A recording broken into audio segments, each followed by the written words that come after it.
When it looked like Shedeur Sanders allegedly could be getting the hell out of Cleveland with no reps, because sometimes that's the hand you dealt. If he truly plays well, like really well, where it's obvious that he's playing well, and people don't give him credit for that, that's on them. They're idiots, and they should be ignored. If he get in there and he play really well, it's gonna be exciting, significantly better. Yeah, like you're seeing, wow, they're gonna fire Kevin and AB. 100%. Hey, y'all tripping. Cleveland Browns fans, brace yourselves, because what's happening right now is wilder than a snowstorm tailgate at First Energy Stadium.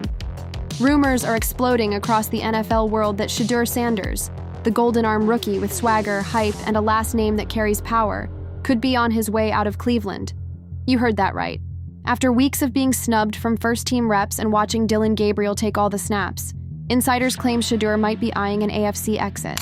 Today, he thinks there's a possibility the Browns could deal Shedeur Sanders before the trade deadline. Would that then open up an opportunity for them to activate Deshaun Watson? Do you think that's totally off the table, or is there a possibility Sanders could be dealt? Well, they're covered if that opportunity arose, because first you got Zappy, who could serve as an emergency number 2 until Deshaun Watson's ready.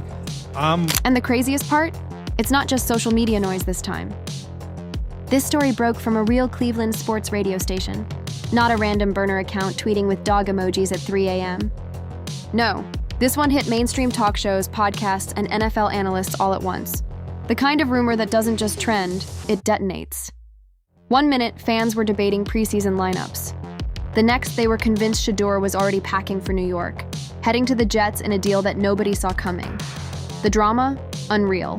The timing? Suspicious. And the silence from the Browns front office? Deafening. Whole Shedeur leaving thing, the whole Shedeur getting traded. Now, I want Shedeur to get out of Cleveland. I feel like the organization has not been fair to him. They have not been giving him his just due, I should say. And me personally, I feel like he should leave. Now, with that being said, do I feel like the Cleveland Browns is going to trade Shedeur Sanders? No, I do not. I don't feel like they're going to let him go. They would have traded him already if that was the case.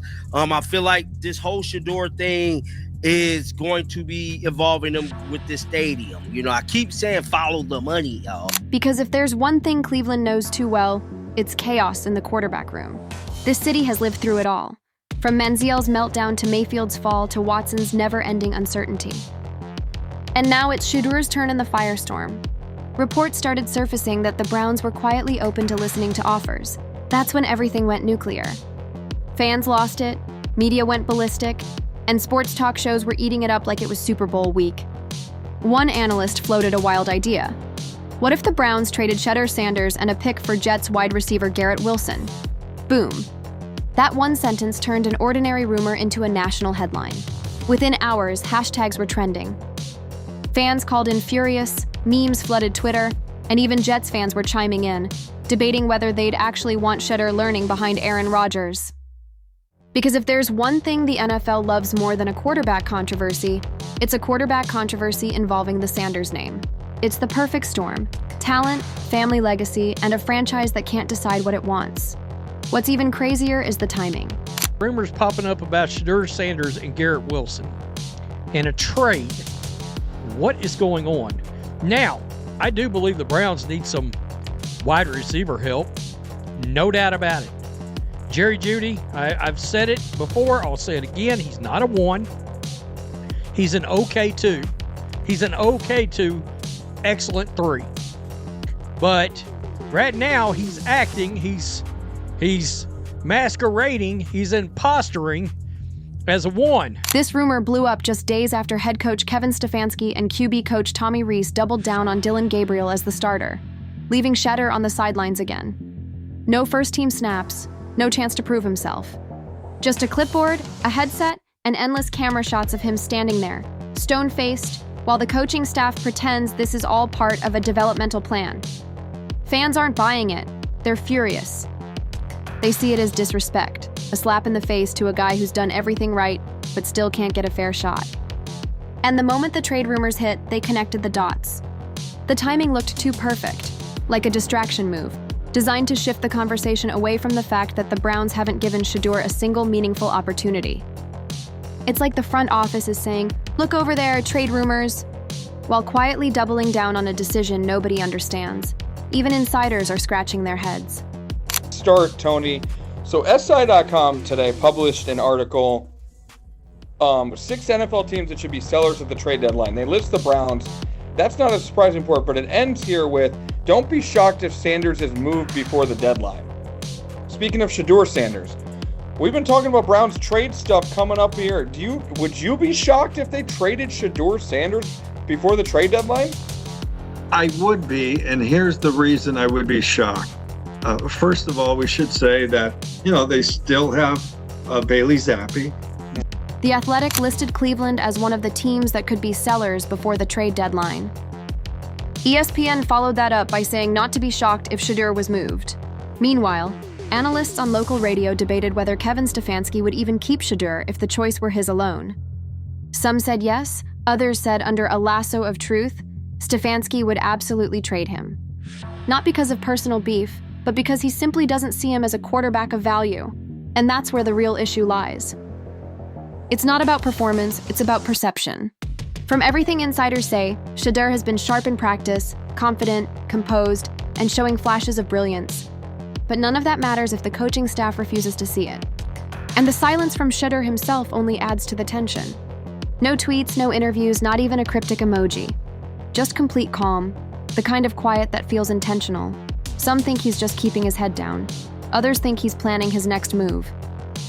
Against one team, small sport. Okay, go ahead. That's true. The team with the number 1 seed in the NFC? Yes, that's exactly why I wanted to point that out. Because your squad, the Green Bay Packers, are the number 1 seed in the NFC. Even though it doesn't... Wow, Pat. Eagles fan. Wow. Why the sound effect there? Does anyone feel like they're the 1 seed in the NFC? That's the theme. That's the storyline, is that no one feels like they're the 1 seed, but then you look over and you're like, wait, they only have 1 loss. Who's that loss to? It's to the Cleveland Browns. Either way, it's the kind of silence that speaks volumes. Because let's be real, this isn't the first time Cleveland has turned a promising quarterback situation into a full-blown soap opera.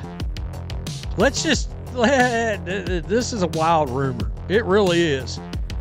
But it is floating around the idea of trading Shedeur Sanders for Garrett Wilson. I can tell you right now, the Jets ain't going to do that straight up. They're not going to do that straight up for a backup quarterback.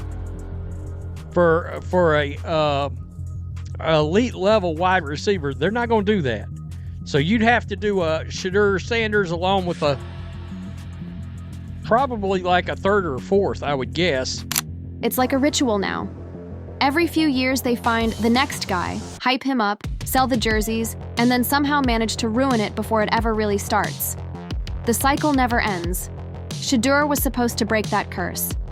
The son of Deion Sanders, one of the most electrifying names in football history, was supposed to bring confidence, charisma, and credibility to a city starving for consistency. But instead of building around him, Cleveland's front office has decided to play games. After which he could be activated for the rest of the season. So it's not a matter of who's a QB2 if you trade Shedeur. Why I think this would be shocking is because it appears to me the Browns traded Joe Flacco for the express purpose of seeing Shedeur Sanders on the field. Maybe not now, but eventually. And for that to happen, he had to leapfrog Flacco and go into the QB2.